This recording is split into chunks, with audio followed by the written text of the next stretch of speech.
Alrighty, hopefully, it won't say that the connection's poor again, because we almost lost stuff. Although I'm hoping the video later will still be clear. But I am like still testing out my new microphone. So I don't know how far away I need to be. I don't know how loud it's going to be. There won't be any music to accompany us. Just because I just want to talk for a bit and talk about Marcella. I don't really have like this big hang on. I like I'm not a talker to begin with, so this is like kind of new for me. I still need to like pace how my brain works. But Marcella, there wasn't really much background to the story. I think I just wrote it one day in 2023, and it was a story that I want to expand on more. So right now we're looking at the Wattpad version. I think I also have it up on my Tumblr. I think I put it up on my Facebook, but you're not going to have access to that unless we're friends. And good luck with that. And I just want to introduce you to why I kind of wanted to make this a little longer. I'm going to read the original short story, and then I want to read what I have of the script so far, because I haven't done that yet. I've read the script of what I have for Billy the Lapin and Mouse, which is kind of another project that's I think about every so often when I'm like, I want to write a script, you know. So here's the original short story. As with all good stories, it's raining. So the rain had started half an hour ago. Marcella's legs hurt, and watching the rain trail down the car windows made her wish she were back home. Marcella made a lazy glance at the driver's side. A scowl etched her lips as she watched her aunt drive. Aunt Danielle kept shifting her eyes from the road to the rearview mirror, at her dashboard, and back over again as they traveled the otherwise deserted highway. Instead of playing music like every other driver Marcella's known, Aunt Danielle listened to podcasts, apparently. Not even interesting ones like murder mysteries or roguelike-inspired stories. No. Aunt Danielle listened to political podcasts where they talked about nothing but school shootings, bad Senate bills, and how stupid the current president was. I was going to cough there, sorry. And so, Marcella reclined back in her spot and tried not to think about how her phone was in the back, safely tucked behind her MP3 player and portable console, and her traveling backpack. So far from her that she couldn't even spider monkey back there to get them, and allowing herself to be distracted from the continual damnation that was their country's issues. Yes, we're all Americans here, you can tell. They were still closer than home, though. At least she had that dull comfort. You missed the exit, Marcella thinly noted as said exit went whipping by. A few days ago, the comment would have been made with a lot more mirth, and a lot more biting sarcasm.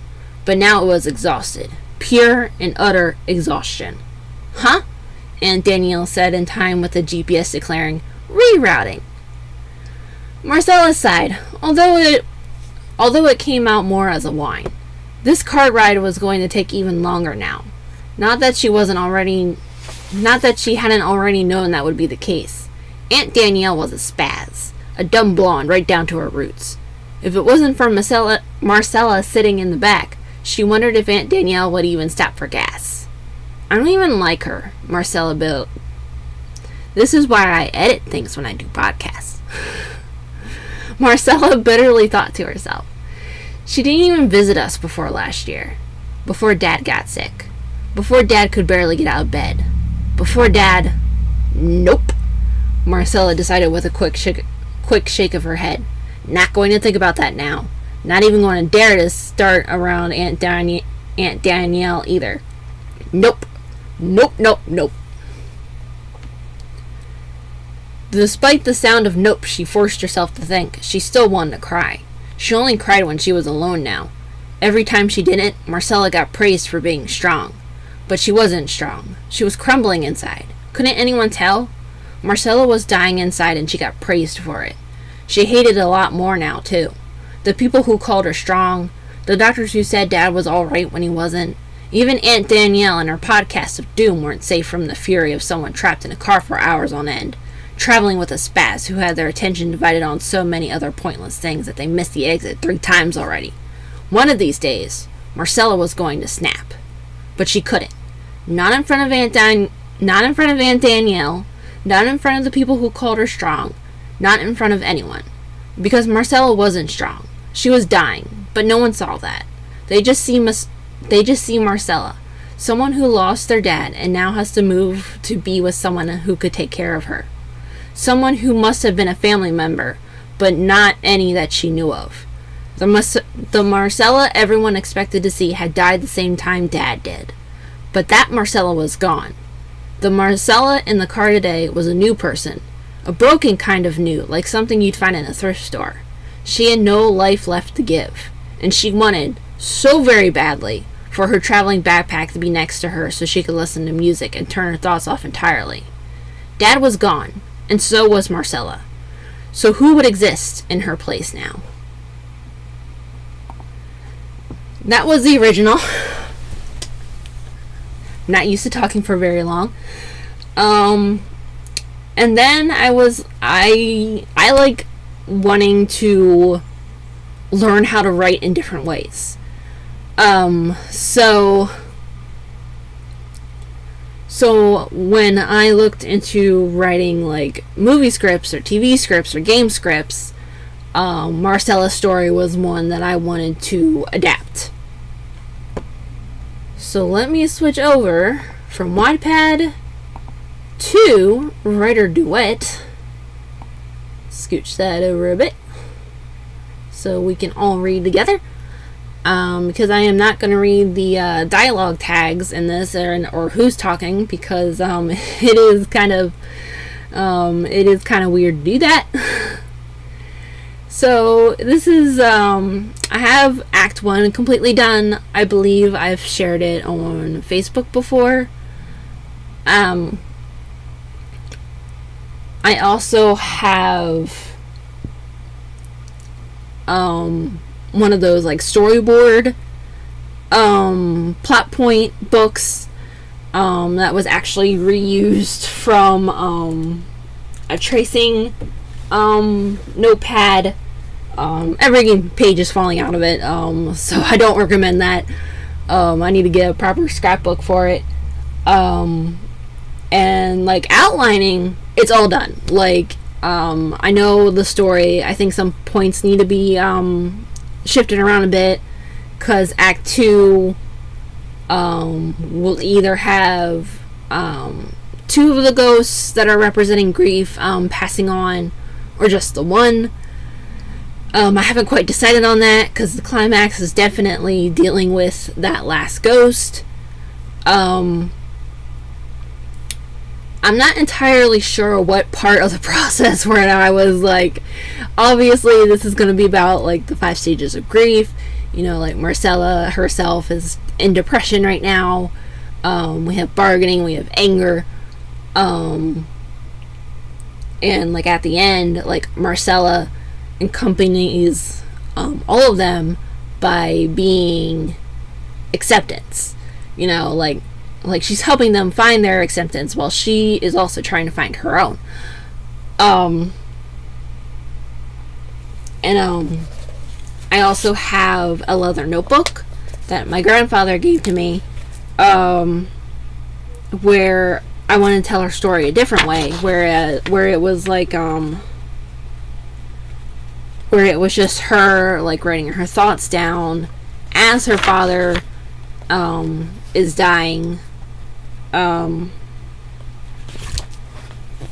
not sure if I'm going to read that now or after we get done with the script. But I didn't get very far in it. I'm leafing through it now as I look.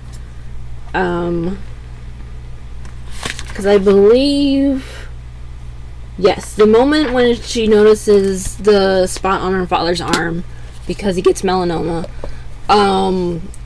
it's around like that time of how the journal is. It's only about like 10 pages in, so it's like from her daily life, that kind of stuff. But I don't know, it's definitely a story I want to tell, but it's also a story where I don't know if I can necessarily finish it, if that makes sense. It's definitely something I want to work on when I have the time, think about it some more, just kind of ruminating on it. So let's go through the script now. Alright, so here we are at the very tippy top, Act 1. Interior, living room, day. Hey MC, look over here. Marcella looks over at her dad. Her face goes from bright happiness to one of utmost confusion. What is that thing? Oh, come on, don't make your old man actually feel old. It's a video camera. Marcella raises an eyebrow. She walks over to her father just to poke at the video camera. The entirety of her body is no longer in frame. Most of her face can no longer be seen clearly as well. Video cameras do not look like that. They do when they have a VHS inside them. Marcella's confusion turns into a rather impish grin. Why would VH1 make a bulky, useless thing inside a bulky, useless video camera? I failed as a parent. The video feed cuts out to exterior, pumpkin patch day. The video camera zooms in and out as Marcella gets familiar with its controls. I can't believe you brought this dopey thing with us. All the colors are super off. I probably need to adjust the color profile or something. What do you think about this pumpkin, kid? Marcella brings the camera up. Dad is holding a moderately sized pumpkin in his hands. Marcella gives it a thumbs up. Looks good, Pops. Marcella moves closer to her father. She idly zooms the camera lens in and out, clearly enjoying the whirring it makes. No tech from her generation sounds like this. She roams the camera along the pumpkin in its vine as her father works to cut the pumpkin away. All of her movements abruptly stop when the camera focuses on an ugly black mark on her father's arm. Holy shit! What's that on your arm? Language, Marcella. No, Dad, seriously, what is that thing on your arm? Dad pauses for a minute, immediately looking to the spot that has Marcella concerned. It's a clear sign of melanoma. He soon moves his sleeve down so we can't see it anymore. Don't worry about it. It's just a mole I've had since forever. No big deal. I've never seen that mole before. Interior. Family Christmas party. The camera moves back into view on a Christmas party in full swing. Someone is playing carols on a standing piano. Others are singing along to it, while some adults are drinking champagne. The camera's view swings around to show Dad with his arm around Marcella. Both are cheerful, but something is off about Dad. While Marcella is clearly rosy from the warm room, he looks tired and pale. So, Miss C, Christmas is only a few days away. Any requests from the jolly old fat man himself? Marcella taps her chin as she thinks it over. Oh, I know. I would like... Marcella is not able to finish her thought. Dad's eyes roll to the top of his head and he faints, almost taking Marcella with him. The camera clatters to the floor. Dad? Dad! Dad, wake up! Dad! As we fade to black, we can hear the other partygoers realizing that Dad has fainted. An ambulance siren echoes as if it's an eerie song. I couldn't shout very loud because, well, my dad is not actually home right now. I do have people who will be very concerned about me. Okay. Exterior, graveside day. Darkness now fills the screen. A low ambience welcoming melancholy can faintly be heard. Slowly, as though living through a painful memory, the voice of a much more tired, broken Marcella begins to narrate. In the United States of America, it is estimated that a mere 0.7% of people under the age of 24 have lost both parents. And this year, cut to a close-up of Marcella at the graveside. She looks as pale and as tired as her father did the last time we saw him alive. Rain falls down around her. I became one of them. Have to breathe. Full shot of the graveside, allowing us to see all who had loved a life cut short. Marcella is the only one sitting. The rain has forced everyone to bring an umbrella. As the casket is lowered into the ground, we hear the droning of the presiding preacher as he quotes scripture. I added this note later, but it's 1 Peter 1:23-25 in the New King James Version. You gotta know your sources, friends. Being born again, not of corruptible seed, but of incorruptible, by the word of God, which liveth and abideth forever. For all flesh is as grass, and all the glory of man as the flower of grass. The grass withereth, and the flower thereof falleth away. But the word of the God endureth forever. And this is the word by which the gospel is preached unto you. I never really considered death until my father passed away. If there's one thing I now know, it's that Dad wasn't the only one buried that day. For a moment, we see a second casket beside the one of Dad's. Unlike his, it's still open. Inside is Marcella. She looks more like the Marcella we were introduced to earlier. Beautiful, peeps. Lord, I can talk. Again, talking for too long, this is new to me. Bear with me.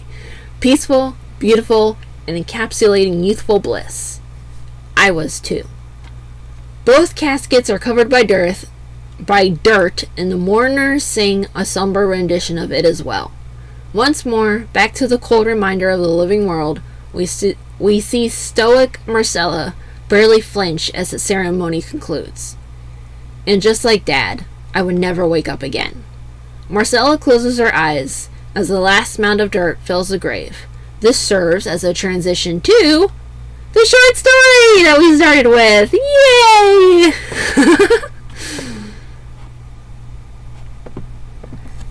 Interior, Aunt Danielle's car. Marcella opens her eyes while resting against the inside car door. She is inside Aunt Danielle's reliable little Toyota Corolla. Aunt Danielle herself is driving, while Marcella has opted for the back seat. The rain patters against the window. It's relaxing while reflecting Marcella's dull mood. I believe that all this funding, or lack thereof, is just a distraction from the main problem: infrastructure. Our countries would have benefited from a better educational structure a decade ago. The reason why it's only a problem now is because we are seeing the real effects of those problems now.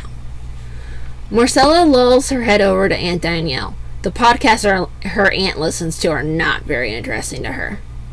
As much as I agree, that missing funding could be used to fix the existing infrastructure today. Cutting the money from one department to another, in this case, the arts and schools to what is believed to be military funding, is not budgeting. It's fraud. It's an insult to the American public. It doesn't help anyone but the government itself. Who else could benefit from free thinkers becoming yes men drones? Corrupt Uncle Sam, that's who.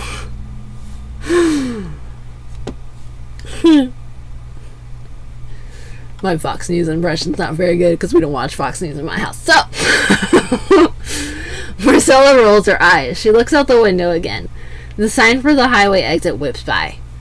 You missed the exit. Aunt Danielle jumps in surprise. Huh? For you routing. Marcella lets out a long sigh. This ride is going to take even longer now. Her opinion of Aunt Danielle is getting lower by the minute. She closes her eyes again. Maybe next time they'll be at their new house. Or she'll be dead. Either one is fine with her. I should actually add either one is fine with her, because that is how that's like more casually talky, so. Alright, interior, Aunt Danielle's car, later. Sorry if that me clapping my hands is, pop the mic, so sorry about that. I'm doing my best here. Back on track, Aunt Danielle takes a peek at the rearview mirror to check on Marcella. The teen has gone to sleep again. Aunt Danielle lets out a sigh. Marcella sleeping again is as much of a relief as it is a worry. The poor girl isn't even attempting to mask her depression. Not that she ever needed to hide any emotion before. I just want to take a moment to say that that's an interesting line for me to add in. Not tooting my own horn, just like from a character perspective. Because it also shows that Marcella and her dad were very open with each other. Like, no matter what happened to her mom, like, they were always very close. And they, they discussed things. So I think that's a really important thing to mention in the script, is just because, clearly, Marcella's dad was a big influence on her. They were like besties, and then he's just gone because, he was being, this is rude to say, but he was being a guy and he ignored his illness. So I just want to take a moment to bring that little bit of character out. Aunt Danielle sits up straighter as she focuses back on the road again. Don't worry about Marcella, little bro. I promised I would take care of her, and I will. Aunt Danielle sighs. She isn't actually sure how she's going to do this yet. She never had children of her own until now. One other note I had for this section was that I was going to give Marcella's father a name at this point. And I don't know if I actually ever kept one. So I just kind of resided with just keeping him as Dad. So Aunt Danielle is just calling him like little bro. Because I don't think I ever really found a name that I liked enough for Marcella's dad to have. So I just wanted to make note of that before we head on. Exterior! Copin Manor exterior! Exterior! Aunt Danielle's Toyota pulls into the drive lane of the two-story abode. Built in the 1900s, still boasting its original exterior brickwork, the Copin Manor brings old country farmland charm to the otherwise suburban hell neighborhood. Even if most of it isn't going to be my choice. Exterior, Copin Manor, exterior, continuous. Aunt Danielle and Marcella make their way out of the car. As Aunt Danielle gets their luggage, Marcella looks up at the manor. She's not very impressed. Aunt Danielle comes up to Marcella's side and gives her a small nudge due to carrying several duffel bags. Isn't it the cutest little house you've ever seen? The Historical Society is letting its members adopt a local building to make sure it's still up to code and whatnot. It's been a pretty ambitious project, and I chose this little house for us. Marcella cocks an eyebrow.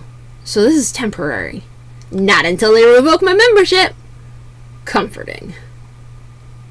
Aunt Danielle doesn't seem to notice a disinterest. Instead, she makes her way inside to set the bags down. Marcella remains outside. She looks the manor up and down. It's old, and that's about as far as she cares. Her eyes look up to one of the second-floor windows. For a moment, there's a person standing there. Someone who might be quite a ways taller than Aunt Danielle. Just a silhouette, but enough to make Marcella do a double take. She blinks, and then the figure is gone. Marcella shakes her head. The depression must be making her hallucinate now. Either way, she doesn't think much more of it as she pulls a bag out of the car to bring inside. Doop-doo. Again, if I can read these words that are not here, I might as well put them in. Okay. Interior, Copin Manor, foyer, day. The foyer is a simple room that has two archways, one in the front of the door and one on the right. The archway in front leads to the sitting room, and the archway on the right goes into the dining room. I low-key based some of this interior on a family farm. That's been in my family on my father's side. Excuse me. It's not very consistent. I still kind of need to do like a blueprint of the Copin Manor. But this particular section is based off of my memory of that family farm. Marcella struggles her way through the door and unceremoniously drops her bags right in the center of the foyer. She notes the dried flowers sitting on an end table in the corner that connects the front and right archway walls. A new one is here. A stranger. She's a cute thing, many years ahead of her. Marcella looks around. Was she the only one hearing those voices?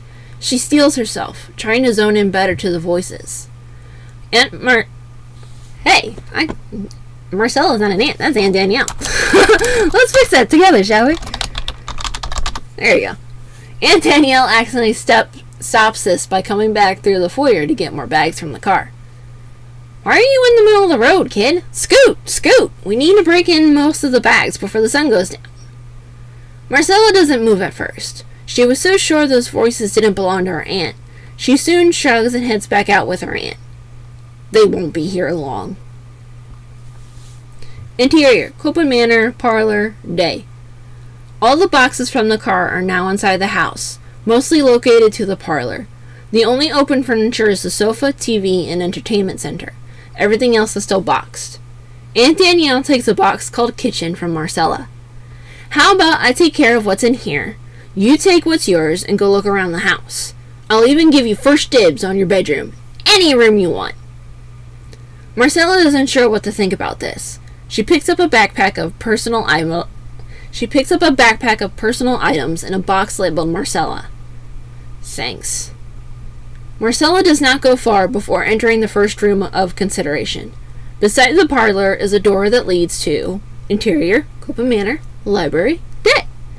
The room has not been touched by Aunt Danielle yet, but there are still many books being displayed on the wooden shelves. A single armchair is placed by the fireplace and has a good coating of dust on it. Beside the armchair is an end table, and on the end table is a 1950s suitcase record player. Very specific, very important. Marcella puts her box down to look closer. Marcella opens the record player top and sees several test prints of Bargaining When He Was Still Alive. She moves them away to reveal a record still sitting on the turntable labeled Josiah Voice Test Sample 1951. Instead of playing the record, Marcella replaces the test shots and closes the case. She then notices the dust on her hands. She gives a noise of disgust as she wipes the dust off her hands. Might have to change the wording on that one. That was a little weird. If only because it both ends with hands. Interior, Copeland Manor, staircase, day. Slipping past Aunt Danielle as she reaches the staircase, Marcella looks her and her stuff up and away to the second floor. Interior, Copeland Manor, nursery, day. The first room Marcella enters is a nursery, not in a nursery. I still do that now with getting letters mixed up if I'm typing too fast, and I'm pretty sure that's what happened here. I don't know when I initially started writing the script, but yeah. The first room Marcella enters is a nursery, still set up for a child that will never come. Marcella holds her box of stuff tighter as she walks over to the crib.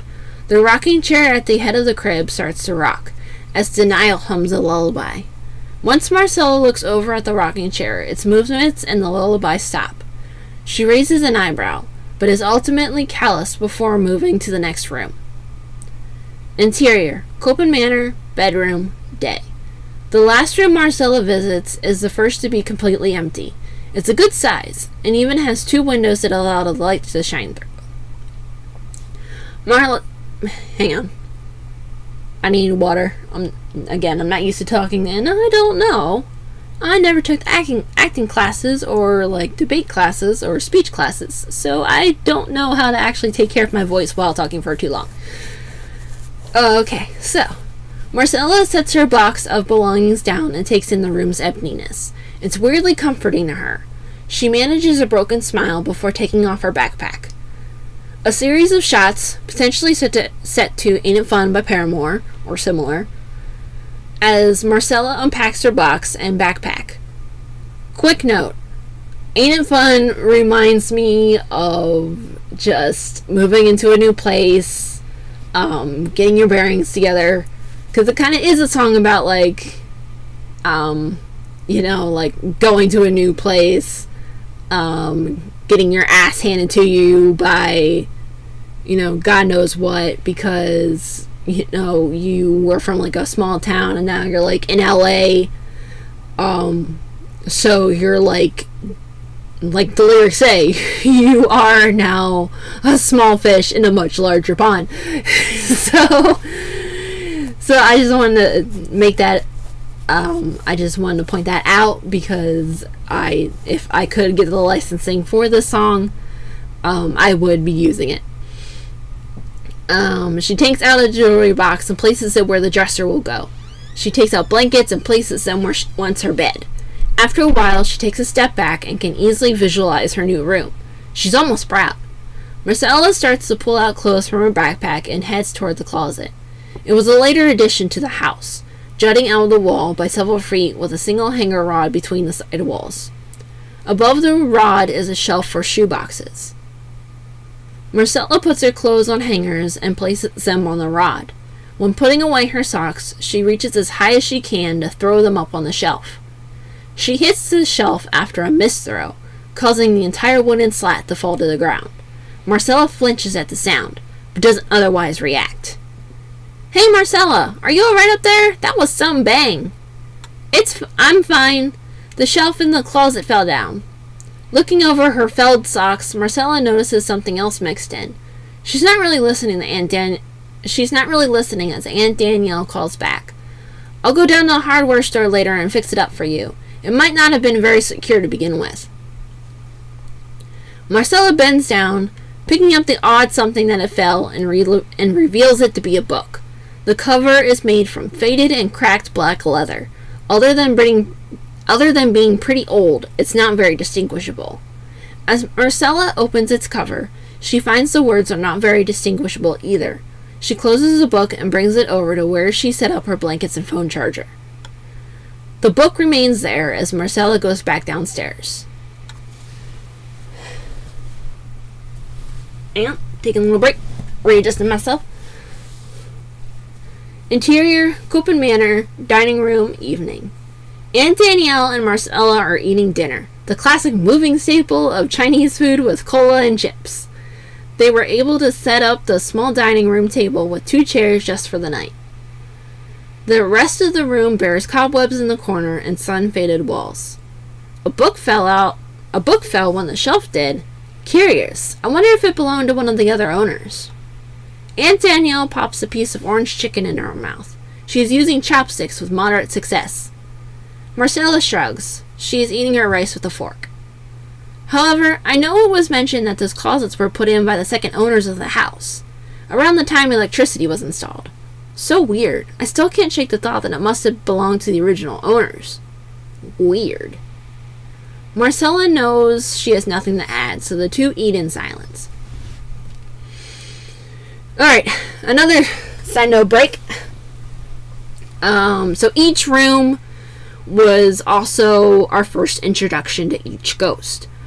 So, we obviously know Bargaining is Josiah. He was doing some test samples. I'm not sure if it went through enough, but he was trying to be like a singer or an actor. And then we go to the nursery, where we have Denial. She wanted to be a mother. She was going to be a mother. But then she died in childbirth.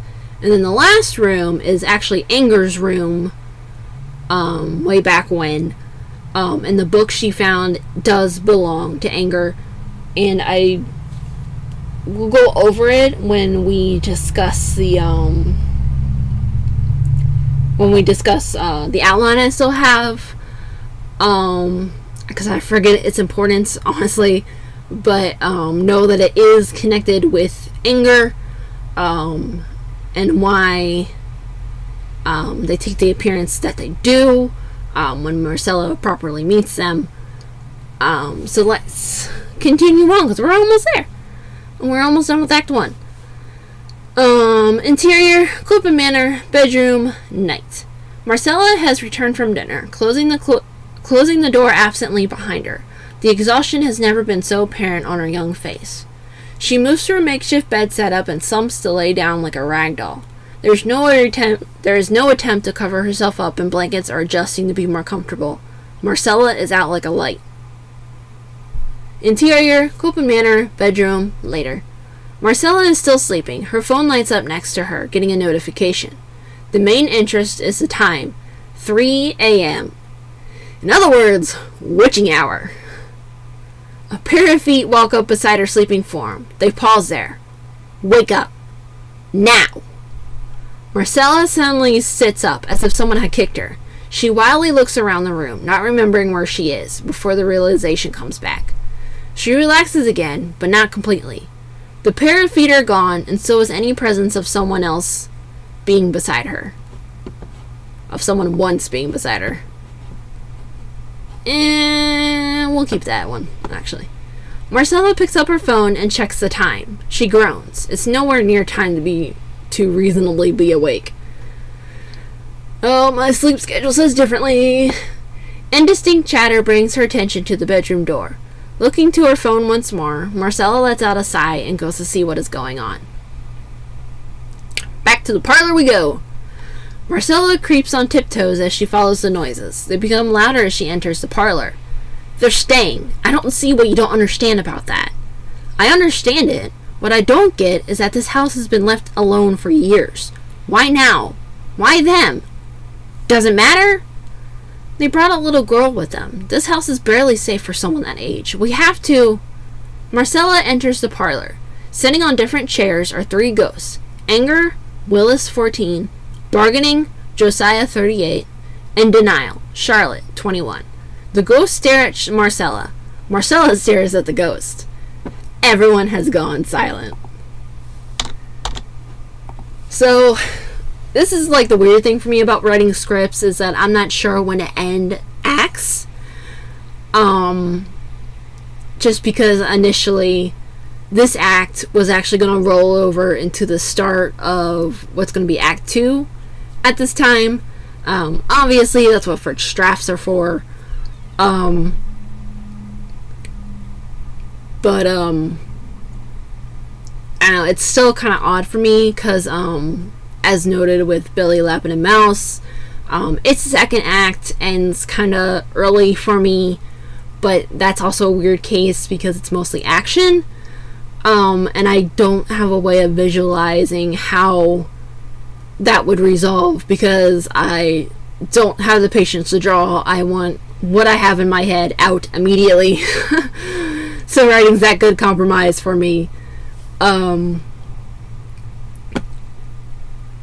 But that is our Act 1 as it stands. And here is Act 2. Finally, you're here. We were talking about you. Marcella looks them over some more. Clearly. Marcella takes a seat on the sofa. What are you? Ghosts. Marcella takes a moment to nod her head. Ask a stupid question, you get a stupid answer. So what's your deal then? Did we get upset at some kind of ancient burial ground? Ready to possess us to cause some sort of discourse in our lives? Oh, she's good at this. I'll take you up on that position, though. Marcella blinks, then shrugs. Alright. Really? Really. It's not going to work, you idiots. She's willing, so it might this time.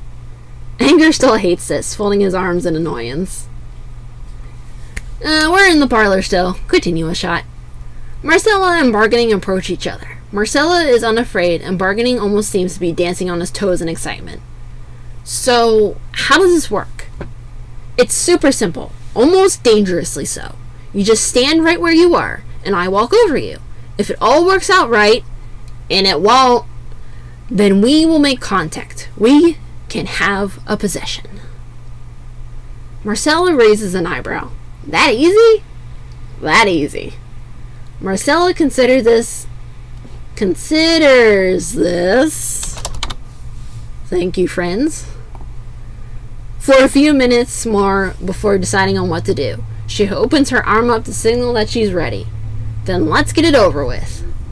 Bargaining beams with joy. He moves toward Marcella as promised. He gets closer and closer until he phases right through her. Marcella shivers, a chill running up her spine from the sudden rush of cold air. She turns around to find Bargaining looking disappointed.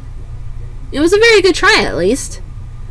Anger rolls his eyes, if that's what you call it. Marcella Marcella has more pressing matters on mind. As in, why did I not die? Why am I still me? Which is what she says. Why didn't it work? I'm still me. Bargaining begins to talk, but is immediately cut off by anger, because that idiot isn't the right type of ghost to possess others. Marcella looks to anger. There are different types? Denial gives a sure nod. Of course. We here are all residual ghosts. That means we exist, but cannot change the environment around us very well, if at all. A similar type of ghost is called orb.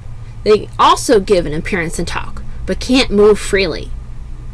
You have to be a poltergeist, or worse, to possess others.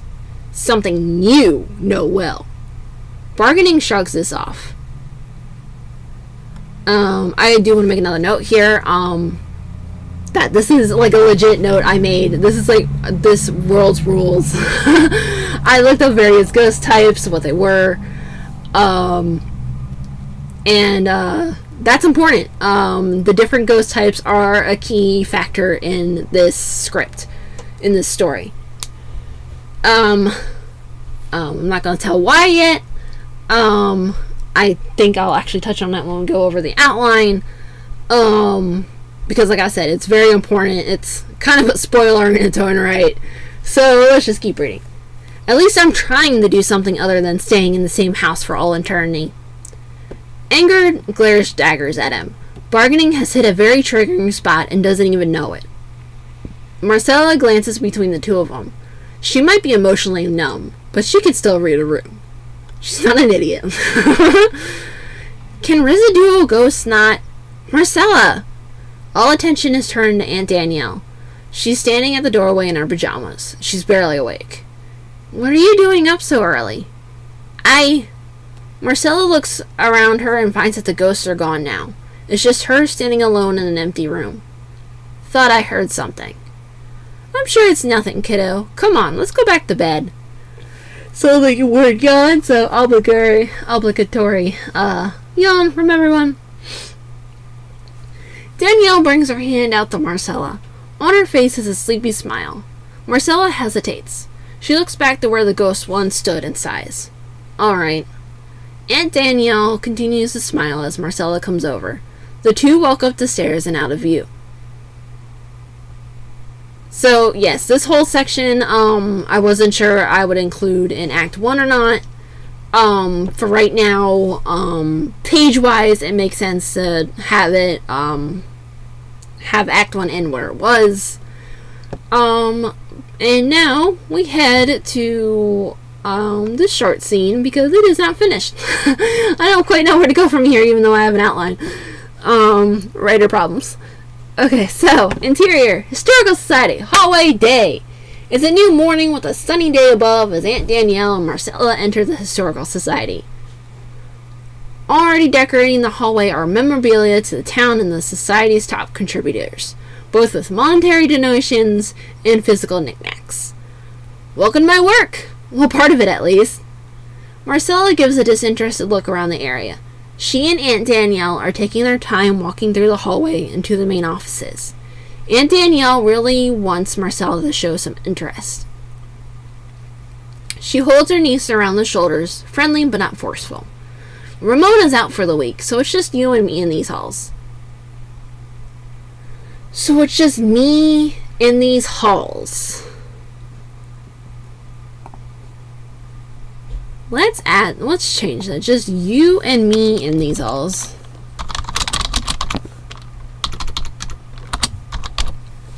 You can explore wherever you want. Just don't touch too much stuff, okay? A lot of this stuff is older than you and I combined. Marcella nods. Aunt Danielle also releases her hold on Marcella as they reach the offices. The one that Aunt Danielle stops at is given the placard, Ramona Rivers, Danielle Dumont. And that is where I ended. But I have my outline here. They can hear me shuffle down through. So here,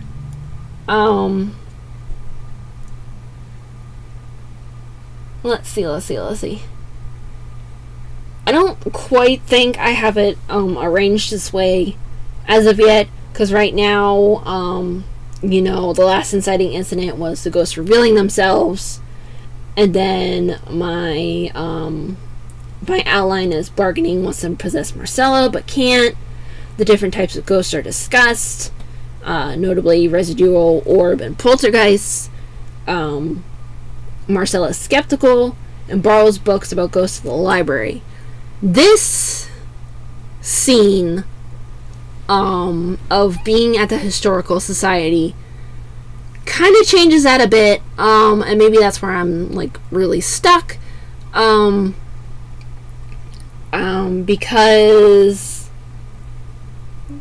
my outline is Aunt Danielle notices Marcella's interest in ghosts, but brushes it off as coping.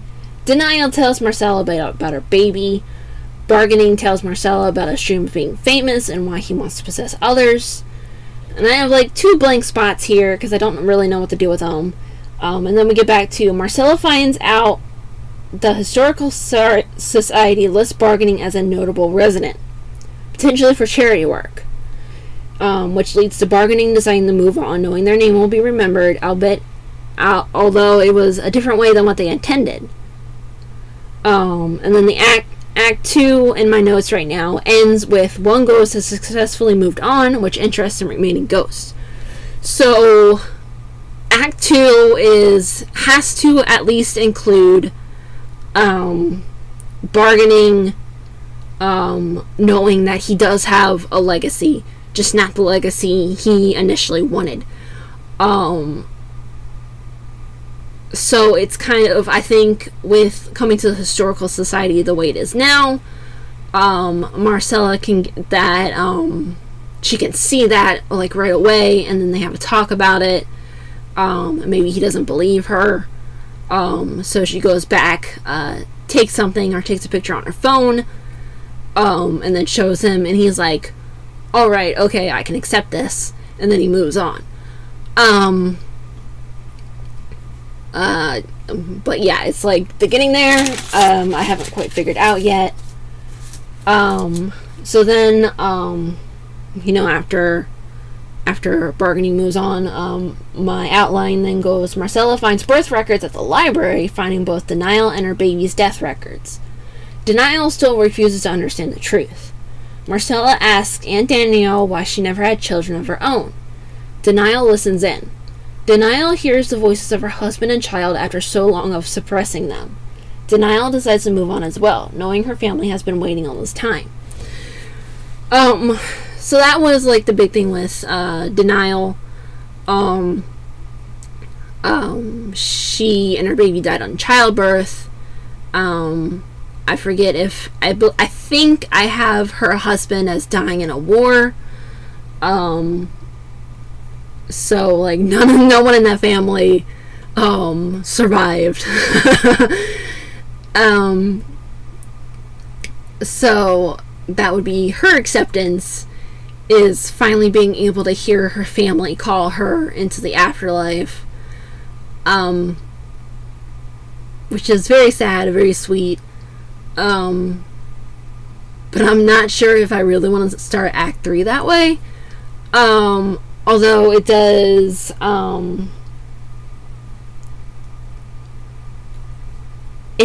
kind of trigger that part of Marcella who's like, okay, I don't really have control of my life right now, but I can help these people. Because next in our outline is Aunt Danielle notices a change from ghosts to town history. Marcella works to find what will make anger or move on like the other ghosts. So she has this confidence after helping Denial and bargaining.